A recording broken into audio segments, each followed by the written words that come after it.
ನೋಡಪ್ಪ, ನಿಜವಾಗ್ಲೂ ಮಾಡ್ಬೇಕಾದ್ರೆ ನಾನು ಗಂಗಾ ನದಿಗೆ ಹೋಗಿ ಸ್ನಾನ ಮಾಡ್ಬೇಕಾದ್ರೆ ನಾನು ನನಗೆ ತೊಂದರೆ ಕೊಟ್ಟವ್ರು ನೀನೇ ನೋಡ್ಕೊ ಅಂತ. ಪ್ರತ್ಯೇಕಿನಿ ದೇವಸ್ಥಾನಕ್ಕೆ ಹೋಗಿ ನನ್ನ ಮೇಲೆ ರೇಪ್ ಕೇಸ್ ಕೊಟ್ಟವ್ರು ನೀನೇ ನೋಡ್ಕೊತಾ ಅಂತ ನಾನು ಹೇಳಿದ್ರು. ನಾನ್ ಮಾಡ್ಬೇಕಾದ್ರೆ ಕೆಲಸ,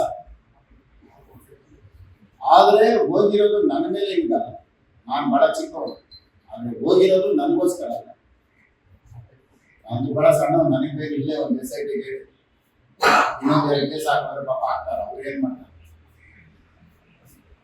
ಮಾಡ್ತಾರೆ ಪಾಪ.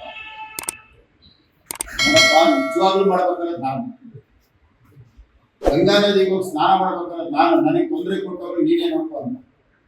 ಪ್ರತ್ಯೇಕಿನಿ ದೇವಸ್ಥಾನಕ್ಕೆ ಹೋಗಿ ನನ್ನ ಮೇಲೆ ರೇಪ್ ಕೇಸ್ ಕೊಟ್ಟವ್ರು ನೀನೇ ನೋಡ್ಕೊತಾ ಅಂತ ನಾನು ಹೇಳಿದ್ರು. ನಾನ್ ಮಾಡ್ಬೇಕಾದ್ರೆ ಕೆಲಸ, ಆದ್ರೆ ಹೋಗಿರೋದು ನನ್ನ ಮೇಲೆ ಇಲ್ಲ. ನಾನು ಬಹಳ ಚಿಕ್ಕವಳು, ಆದ್ರೆ ಹೋಗಿರೋದು ನನಗೋಸ್ಕರ ಅಲ್ಲ. ನಾನು ಬಹಳ ಸಣ್ಣ, ನನಗೆ ಬೇರೆ ಇಲ್ಲೇ ಒಂದು SITಗೆ ಇನ್ನೊಂದು 2 ಕೇಸ್ ಹಾಕಿದ್ರೆ ಪಾಪ ಆಗ್ತಾರ. ಅವ್ರು ಏನ್ ಮಾಡ್ತಾರೆ ಪಾಪ. ಲೇಟೆಸ್ಟ್ ಹಾಗೂ ಇಂಟ್ರೆಸ್ಟಿಂಗ್ ಸುದ್ದಿಗಳಿಗಾಗಿ ಬಾಸ್ ಟಿವಿ ಕನ್ನಡ ಚಾನೆಲ್ನ ಸಬ್ಸ್ಕ್ರೈಬ್ ಮಾಡಿ. ಹಾಗೆಯೇ ಬೆಲ್ ಐಕಾನ್ ಪ್ರೆಸ್ ಮಾಡಿ. ಇದರ ಜೊತೆಗೆ ಫೇಸ್ಬುಕ್, ಇನ್ಸ್ಟಾಗ್ರಾಮ್, ಎಕ್ಸ್ನಲ್ಲೂ ಮಿಸ್ ಮಾಡದೆ ಫಾಲೋ ಮಾಡಿ.